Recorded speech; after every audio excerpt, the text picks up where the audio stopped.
Okay, so welcome to Cert for Training and Assessment webinar.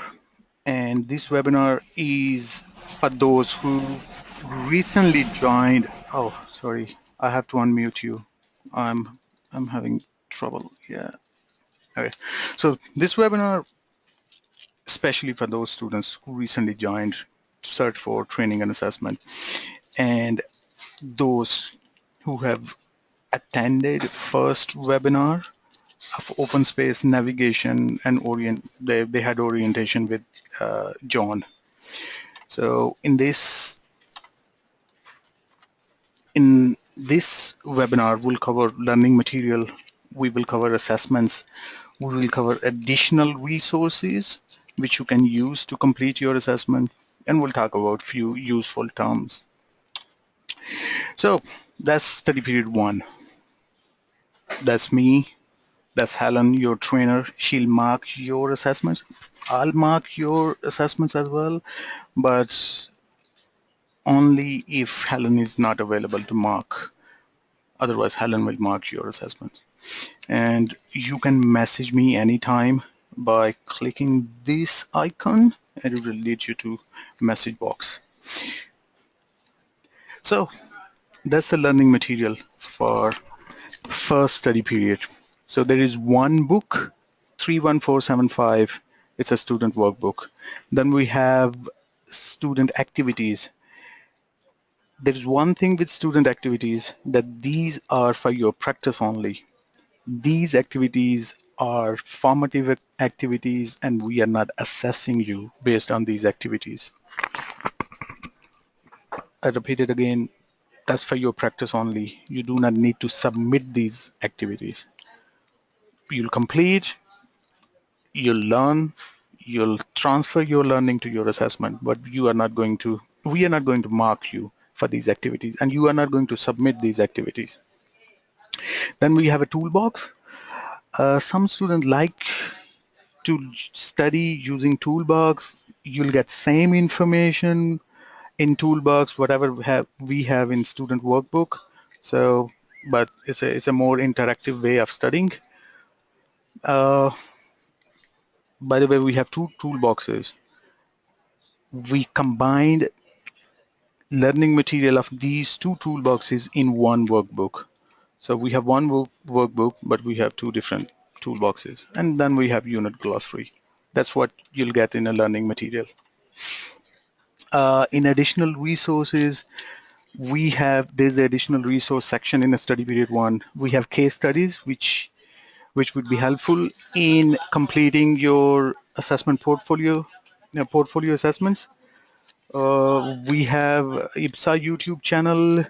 We have Law of Primacy, Australian Core Skills Framework, few documents if you want to see. This link is important, webinar videos. So I'll click on this link. So let's see where we would go. Not on this one. Sorry. Let me go to study period 1.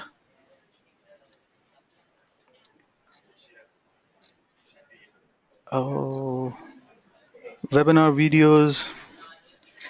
Okay, that's our YouTube channel for TAE. So we have videos related to learning support. If you need any help related to navigation of open space, you can watch these videos. Okay. Then we have a playlist for study period 1. We have a playlist of study period 2. We have a playlist of study period 3.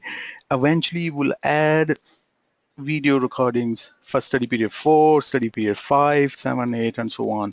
So I'm recording today's webinar, and it will definitely go in this playlist, study period 1. So when you go to next study period, you can watch these few videos and you'll get idea what this study period is all about and what sort of assessments we are having in study period 2, and same with the study period 3. Okay, let's go back. Okay, order of assessment. How many assessments we have in study period 1? We have 6 assessments in study period 1. There are 2 online quizzes, and there are 4 portfolio assessments. So I would suggest to finish your quizzes first, and the pass mark is 80%. Each quiz has 10 questions, and you need to get 8 questions right. So pass mark is 80%. You'll be able to attempt the quiz again after lockout period of 24 hours. This can be open book. So what I would suggest, open quiz, read the questions, try to attempt few. If you don't know what is the answer, go to your learning material, search it, get the answer, and complete your quiz. So you can open and close your quiz as many times as you like. So attempting quiz and completing quiz would be an easy job. Then we have 3 portfolio assessment. I would suggest to start with this one, 3147503. Start with this portfolio, then do this assessment next, because both flow into each other. And after getting pass mark, you can go for 31475 and 31475 assessments. There's one more thing you need to know, the grading. So that's the minimum grade which you would get in case of competent mark, pass. So you need pass. That's it. That's the standard. But if your assessment would exceed this standard, we'll give you a credit. You can get distinction, and you can get high distinction as well. And if your assessment is not up to standard, we will mark it withheld. Uh, Let me see if someone is asking question now. Okay, there's one more thing. If you want to ask any question, you can see a hand near your webinar panel. So you can, yeah. Oh, she raised her hand. Let me unmute her. Hello. Hey. Hello. Yes. Can you hear Hello. me? Hey. How are you? How are you? I'm good. Good. So your name is Thandi. Tandy? Yep, Thandi. Yeah. Yeah. How are you, Thandi? I'm good, thank you. Sorry I'm late to enter the That's all right. I, webinar. I, I I just started. Oh, good, good, Yeah. good. And by the way, Yeah, you can watch the. so Yep. I've just downloaded the PowerPoint, which Yeah. has the quizzes we have, like Yeah. quiz 1, 2, 3, and 4 up to Mm-hmm. 6. Mm-hmm. So, how do we get to the links that give us access to the quiz? Okay, I'll show you. Yeah. Okay. So Yeah. Sandy asked me a question how to access the quiz. So I'm going to show you how to access the quiz. So we'll go to study period 1, open space. Okay. So that's study period 1. I'm here. So I want to attempt first quiz. I'll scroll it down and I'll go to section 3, which is saying assessment. So that's the first link, first quiz. So I'll click on this quiz. Unfortunately, because I'm the trainer, I can't see that. Oh, okay. What I'll do, I'll go back. I'll find Fendi.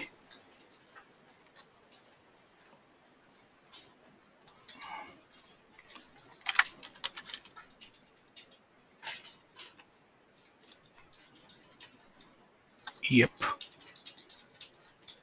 I'll log in as her.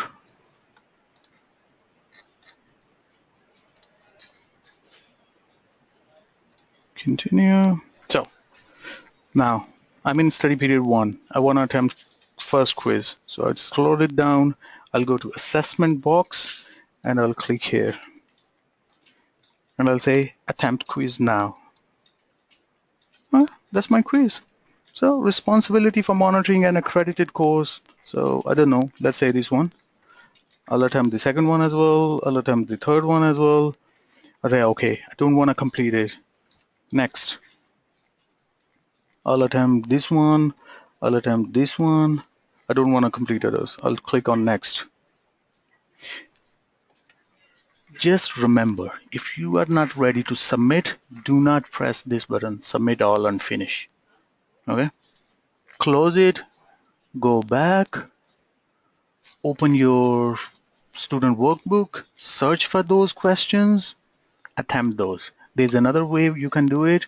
You can have two windows open here. Continue the last attempt. You see, I attempted it.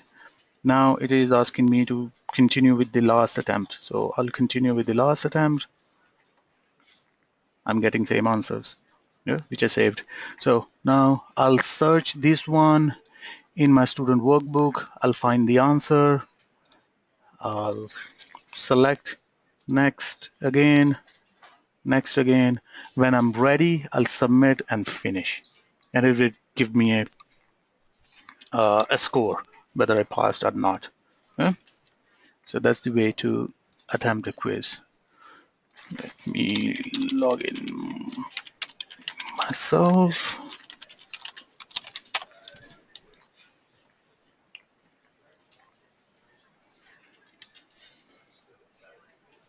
Anyway. So I was telling you about grades. So you'll get pass if your assessment just meet the standard. You'll get credit if you exceed the standard, and then there is a possibility of having distinction. There is a possibility of getting high distinction. If your assessment is not up to standard, we'll mark it withheld. We'll call withheld. So withheld grade is applied when the student has not yet demonstrated a satisfactory achievement. Okay.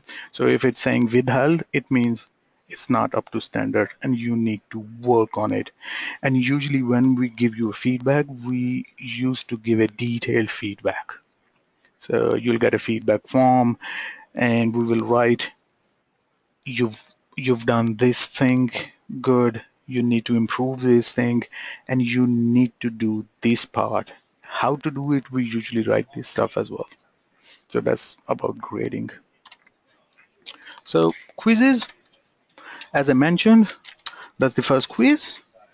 You'll get the questions, you'll mark those questions, and remember, do not submit if you are not ready, if you are not satisfied with your answer. You are saying, okay, everything is done.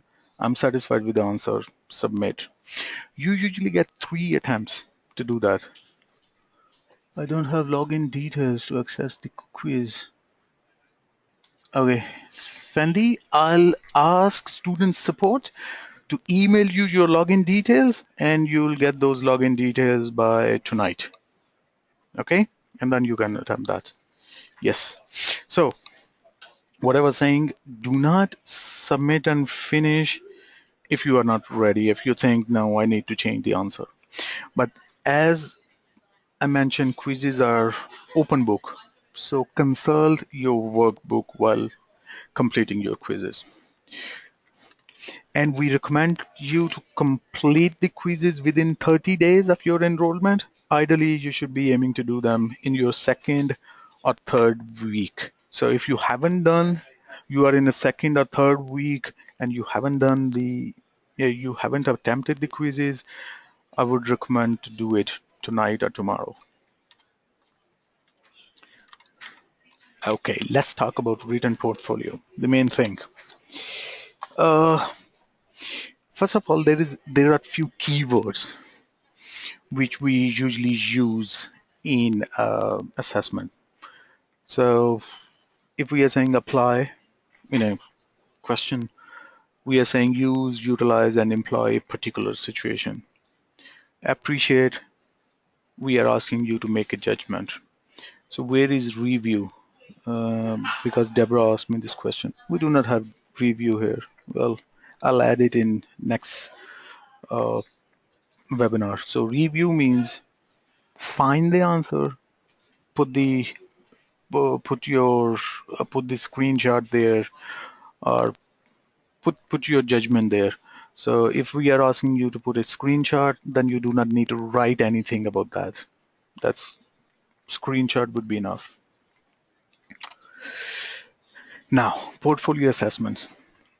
Uh, we have 4 portfolio assessments, and portfolio assessment 3 and 5 are starting phases of a learning program design, and portfolio assessment 4 and 6 are finalizing phases of learning design. So what does it mean? When someone would ask you to prepare a learning program, you would write a learning program. Before writing a learning program, you need to do some kind of research. You need to do training need analysis. You need to research about the organization. You need to finalize the scope of program, and then you need to develop a learning program. We call it pre-sign off. So portfolio assessment 314750 and 314750 are pre-sign off assessments, whereas 314750 and 314756 are post sign off assessments.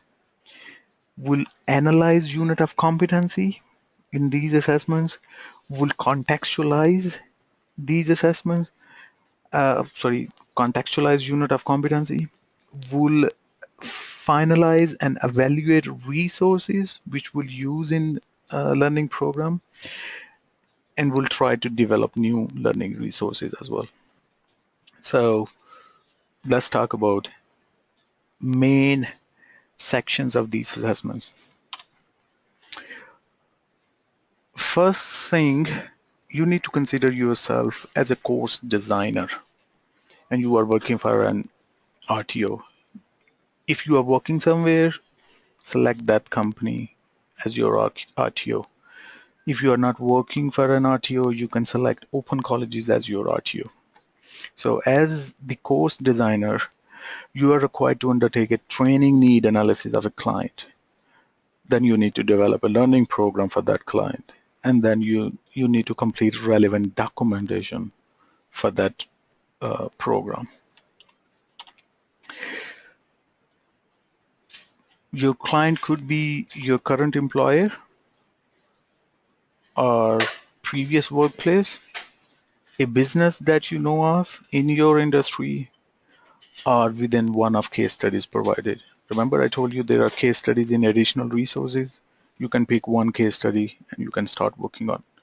Otherwise you can pick, okay, I'm working somewhere, I want to train my colleagues. So your current workplace would be your client. To complete assessment, you need to have access of these 2 links. First, training.gov.au, and second, RTO policies and procedures. If you are not working for any RTO, I'm telling you to work for open colleges. To work for open colleges, you need to research about policies and procedures of open colleges. So here is the link. So you go to this link, you'll get this page, policies and procedures. You do not need to analyze all these policies and procedures for your assessment.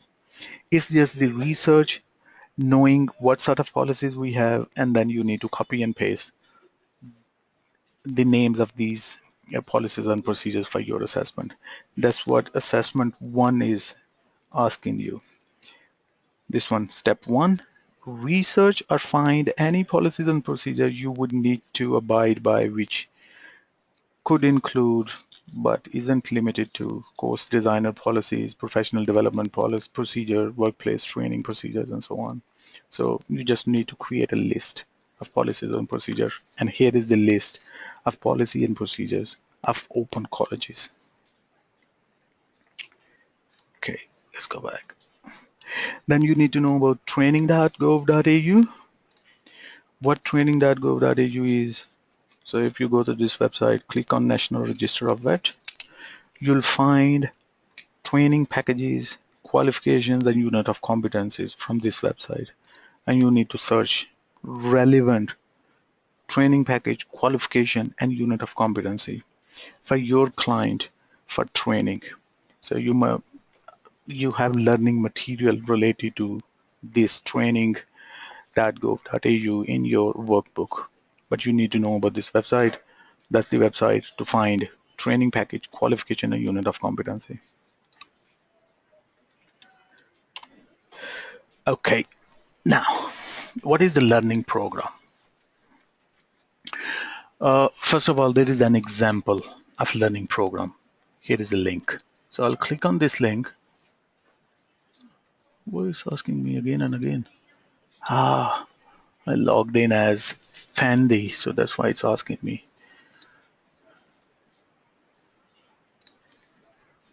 So I'll click again now. Oh, okay. Anyway, so what we'll do, we'll go to social space, which is a forum, student forum, and we'll find, here's a search forum, we'll find learning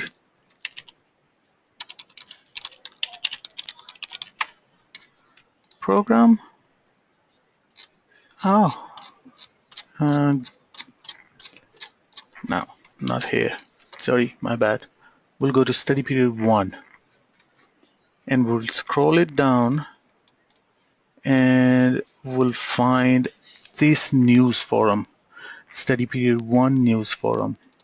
We'll click on this one and we'll find first news example RTO learning program. So we'll click on this one and we'll see learning program, 2 learning programs in fact. This one, this example of learning program is for full qualification. This example is for 1 unit of competency. For your assessments, you will need to develop 2 learning programs for 3147503 entire qualification. For 3147505, you have a choice on the type of program you can design: a qualification, a skill set, an accredited course, a group of units, or 1 unit of competency only. So I would suggest to download these files. So let me download it and open it. Yeah. So this one is an example of learning program. RTO name, target learners, delivery period, qualification. Sorry. Yep.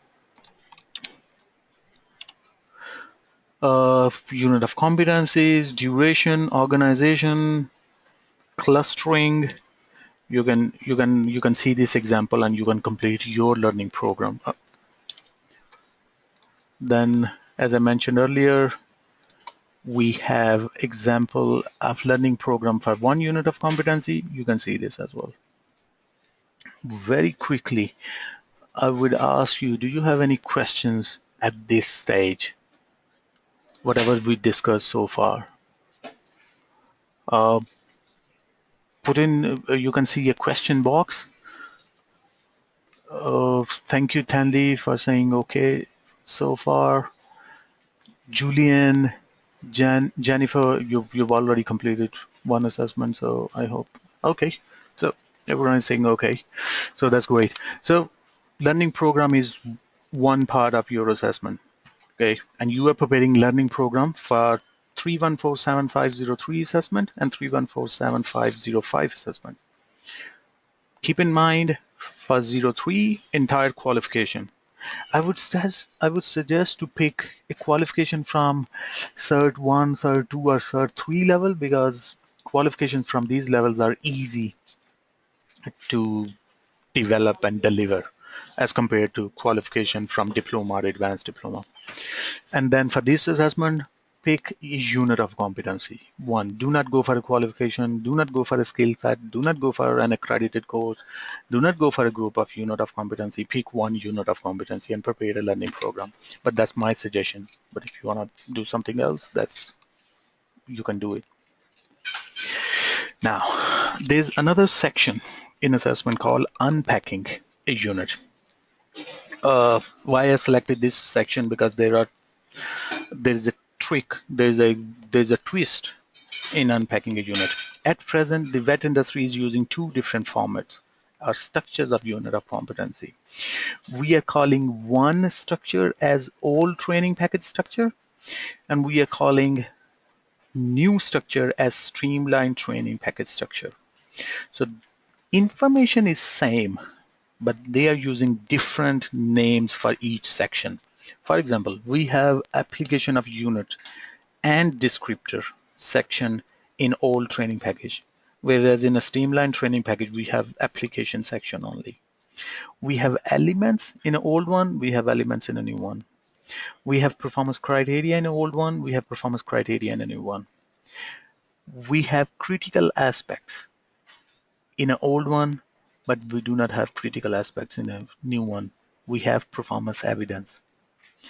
Then we have assessment conditions in a new one, and we don't have anything related to assessment conditions in the old training package structure. Then we have required skills in an old one. We have foundation skills in a new one. We have required knowledge in an old one. We have knowledge evidence in the new one. We have range statement in an old one, but we do not have anything related to range statement in a new one. So what is we need to do? Let's go to assessment and let's go to that section, which is sorry, oh, not this one. It is in 4. Don't save. Okay. Okay. Study period 1, 4. Can I get another D or higher if I just do one? You still can, Jennifer, you still can get a distinction or high distinction for doing unit of competency. Because when we are saying you can do unit of competency, that's fine. This one is standard. How well you will prepare your learning program, that would decide you would get distinction or high distinction. No? Still, doing a unit of competency, you can get distinction and high distinction. Yes. Okay. So we have two appendices here. Let's go.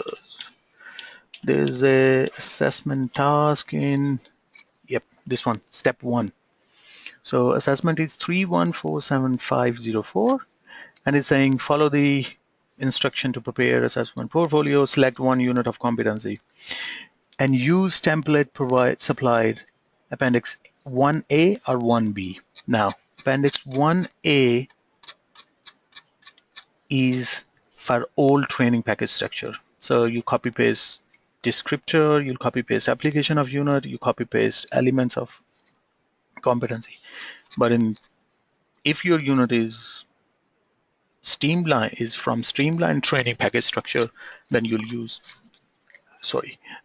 this appendix 1B.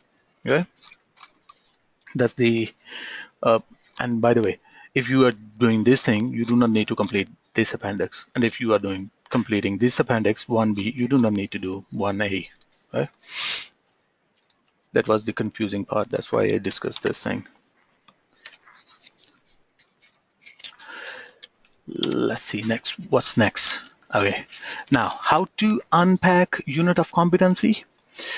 You need to choose one unit of competency from your learning program. If you've selected a qualification in your learning program, you do not need to unpack all unit. You need to pick only one unit, and then you'll unpack it. And then unpack the various components to justify why you've chosen this unit. So first of all, here is an example for you again, and there's a screenshot of that example as well, but I'll show you that example on open space. So again, we are in study period 1 news forum, and we'll scroll it down and we'll find this link, unpacking a unit of competency. There's a YouTube video which you can watch. We'll go back And there's another one. This one is from Michelle. This one is from Helen. So that's a YouTube video which will you can watch and you'll get help. Now this example is from Michelle, and again there's a file. We'll click on this file, we'll open it, and we'll see this one. So this example is based on old training package structure. So it's saying descriptor. So we are literally copy and pasting unit descriptor from unit of competency. So if my unit is, let's say this one, so that's my unit of competency from training.gov.au. Let me pick the old one, and that's my unit descriptor. I'm copying this one, I'm coming here, I'm pasting it here. That's it. Application of unit, I'm copying and I'm pasting here, and so on. But for this box, what you need to do, we'll see our example. You need to write how this part of unit of competency is related to your client need. So here is Michelle's tip. Directly underneath this information, explain how this is relevant to your client. This unit of competency is relevant to skills, training, instructional designers, as they need to be able to research online tools to meet the client's needs when developing learning programs and this sort of stuff. So same with the application of unit. Copy and paste application of unit, and then in underneath that information, explain why this part of unit, how this part of unit is relevant to your client needs. So we copied and pasted elements, and then we are writing why this part, why these elements, how these elements are relevant to my client needs. Same with the performance criteria, and same with everything else. Yeah? So that's an example which you can see at any time. That's on open space. Yeah. So here is a. By the way, if you see handouts box or a section of your go-to webinar panel, you can download this slideshow. I've uploaded that slideshow for you there. In see handouts section, there will be a file. Download it and save it for your record, so you can get the links and everything. Next important part is contextualization. Now, what contextualization is? In simple words, making unit of competency relevant to your learners is called contextualization. So here's an example. 1.1 mean performance criteria. So 1.1 is saying access, interpret, apply, and monitor customer. Forget about this guest one. Customer service standards in the workplace according to organizational standards, policies, and procedures. Now, where we are training this unit of competency, we are not calling customers as customers. We are calling them guests. So we are putting a bracket here and we are writing that word. That's called contextualization. And then I'm explaining it here in the last column. My client, Hotel Caliph, use the term guest for their customers, and client thereby using the terminology used within the workplace. So that's what you need to do. I'll show you where you need to do this.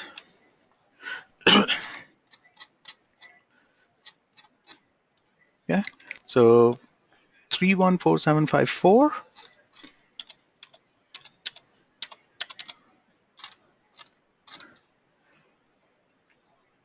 assessment task of step 2. You need to do contextualization, and that's the appendix which you need to complete. Okay. Okay. First thing, don't worry about contextualization statement. leave it blank. Okay, nothing, because in the next version there would be only one thing: advice on contextualization produced by training package developer or course advisor. It's called contextualization statement as well. I don't know why we have two sections. Anyway, so what you need to do, you need to find one, two, three would be standard. Okay, try to have 2 to 3 different examples of contextualization. So you need to pick one performance criteria. So let's say that's my unit, and we are saying let's contextualize this performance criteria. So I'll copy this one, I'll put it here. Now check payroll data and clarify discrepancies with designated person. Now where I'm training this unit, the name of designated person is Mr. ABC or Mr. Michael or Mr. Clark. Okay, and then I'll write in organization ABC. Whoa, look at the font size. In organization ABC, designated person is Mr. Clark.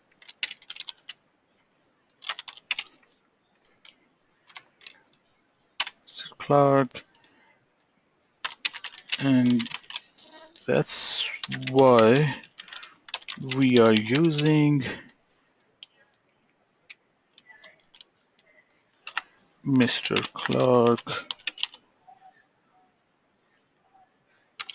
as designated person. Okay, that's done. So we'll do one. We'll do 2 to 3. Let's do another one. Which one I wanna pick? Um,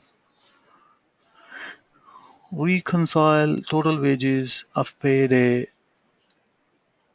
Copy. Sorry. We'll copy complete, including number.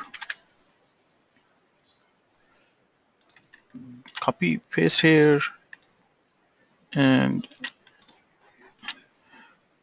this time we are not in our company, we are not calling wages, we are calling timesheets.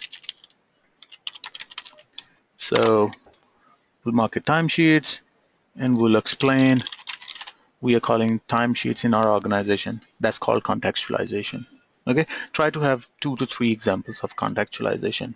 Now for this part, advice on contextualization produced by training packages developer or course developer, what you need to do, I have, you see this link, don't see this link, we'll go to news forum again. Where is my news forum?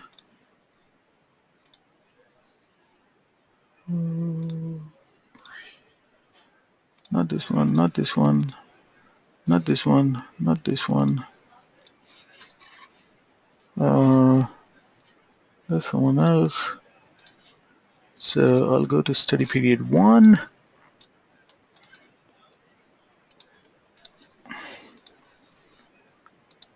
Yeah, here.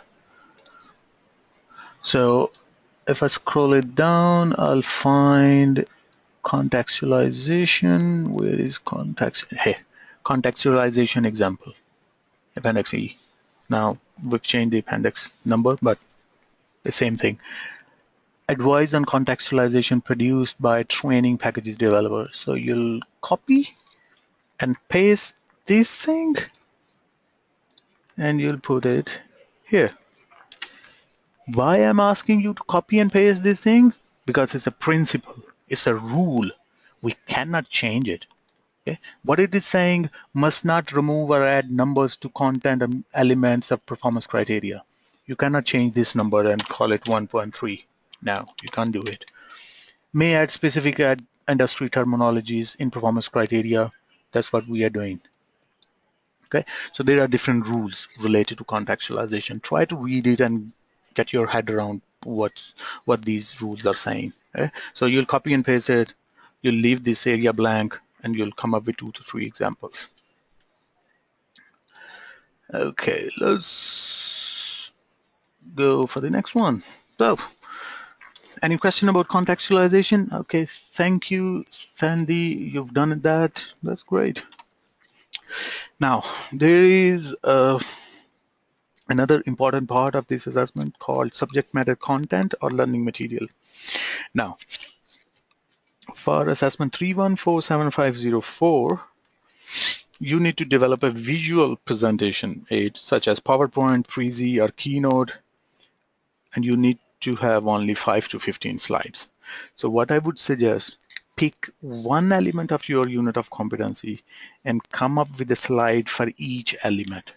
So you'll pick one element and you'll explain that element so you can use that slide, that learning material to train your clients or candidates or students. So same with the 3147506, you need to develop a learning resource, could be PowerPoint, Keynote, Prezi slides, handout, or activity. So the difference is, for this assessment, it must be a slideshow. For this one, you can use a handout or an activity. And these resources only need to relate to one unit, one element of unit of competency, and pick any element. So any question about the subject matter content learning material? Is it clear? You can type in question box. Huh? Okay, yes, it's clear. Now, we are at the end. Do you have any question about any question about any assessment of study period 1? Raise your hand. I'll unmute you. Deborah, you're the first one. Yes, Deborah.